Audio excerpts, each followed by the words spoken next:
India's four major Indian IT companies have announced their Q2 results, and one factor that got all the analysts' eyes on was the attrition rate. Now, key aspects of the management call was, of course, the demand and earnings outlook, which looked healthy, but attrition rates was also a main factor that stood out. Let's discuss this.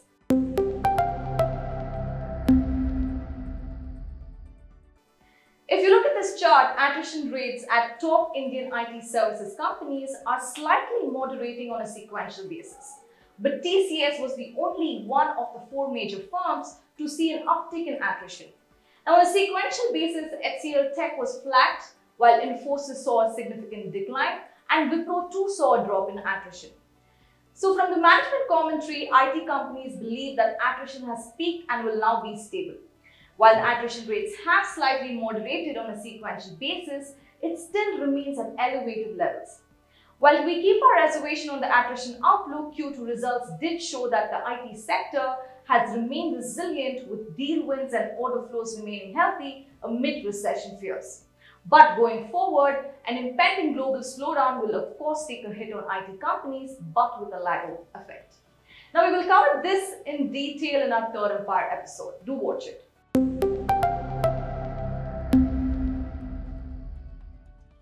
Four-wheelers powered by diesel engines once ruled Indian roads. Now, as India transitions to a more stringent emission standards regime, the share of diesel cars in the passenger vehicle market appears to be dropping.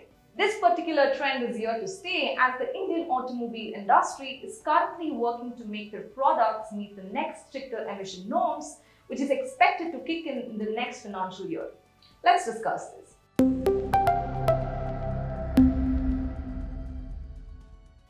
Bharat State emission standards are a set of rules that the Indian government had implemented to control pollution produced by cars and two-wheelers.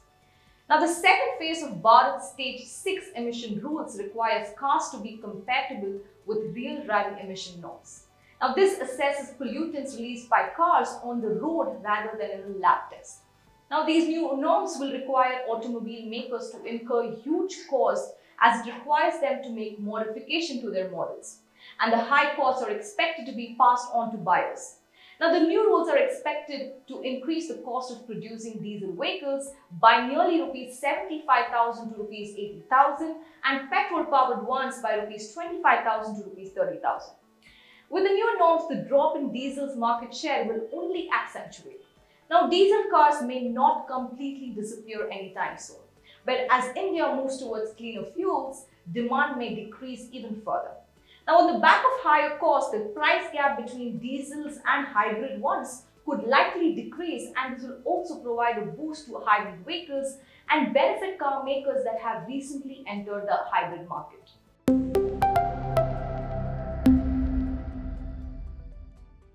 So, what does these news mean for you? While the IT sector outlook looks gloomy on the back of recession fears, Q2 results shows us that the IT sector still remains resilient. So this will have a direct neutral impact on you. The action is intended to reduce emissions in India, which is home to half of the 20 cities with the highest levels of pollution in the world. This will have an indirect positive impact on you. While I say this is me, Merlin Susanna, signing off. Take care and stay invested. Did you like watching this video? Then download our app, Informed Investor, to watch more such informative and interesting videos.